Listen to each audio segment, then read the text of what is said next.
The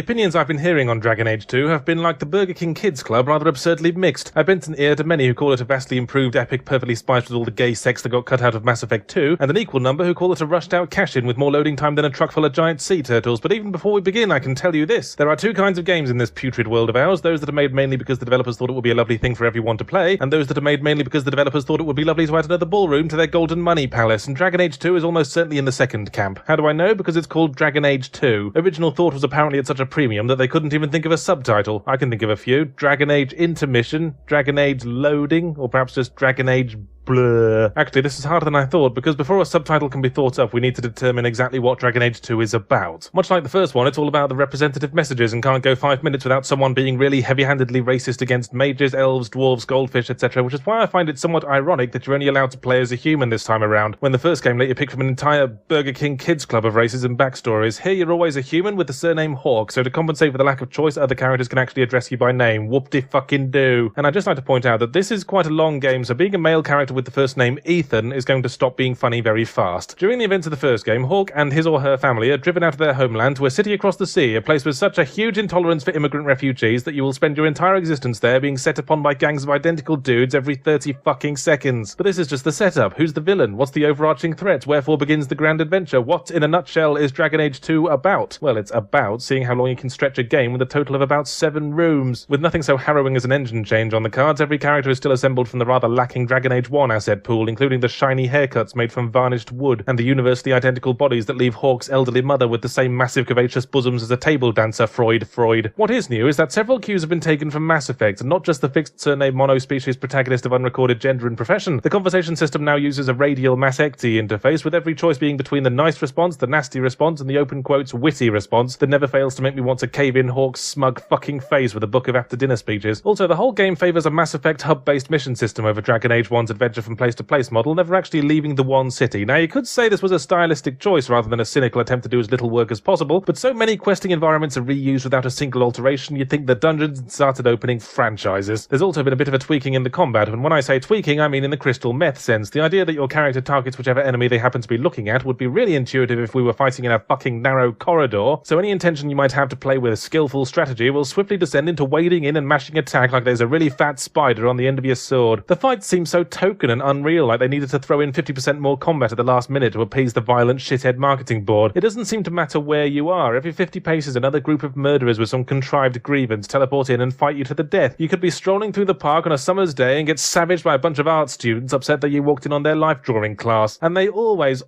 spawn in a few more when you think you're done, like the game revels in the awkwardness of its controls. Hey, Dragon Age 2, I can't even see who I'm fighting because the camera doesn't have the courtesy to look where I'm looking. We know. That's why we just spawned 10 guys directly behind you and now they've killed all your mages. Ha ha hardy. Ha ha! Mind you, my mages died less often after I'd gone through all their tactical menus and added the request that they drink a potion if they fall below 10% health, because otherwise potions are like after 8 mints and everyone's too polite to take one. Commanding your allies on the fly is as big a nightmare as ever, especially if Hawk dies and suddenly you have to control someone directly with a completely different array of skills, so it's like your nice familiar hatchback has spontaneously transformed into a submarine. It's hard to dislike them though, because the extensive dialogues between party members is one of the few areas that haven't been skimped on. For the record, I ended up hooking up with the gay mage fellow, and everyone else spent the rest of the game subtly asking him about the size of my turgid warrior cock. This was the only relationship that made sense to me. My version of Hawk had a floppy hairdo and a self-deprecating Hugh Granty sort of face and tended to favour the glib remarks, so my interpretation of the character was that he took it up the arse like a champ. But where Dragon Age 2 falls hardest for me is that I'd almost say it doesn't have a plot at all. I don't get an overall sense of what I'm supposed to be working towards. At first you're questing to raise money for a treasure hunting expedition, which has unexpected bad shit will go down written all over it in Christmas lights, but then it gets pulled off without a hitch and you return to the city and live rich and comfortable for several years. There's still 2/3 of the game to go. Then you're called in to deal with an uprising, which was sort of hinted at in the previous section, so you start to think maybe this is the overarching story. But then that'll get sorted out and the time skips ahead another few years before the remaining third of the game. The only point anything resembling a world-threatening fantasy adventure story occurs is right at the end for the sequel hook. It's a holding pattern, that's what it is. It's someone being kicked out onto the stage to nervously tell stalling anecdotes while they desperately put the play together. Not so much a hero's journey, so much as a hero piddles around for a while, gobbing off his handsome friend.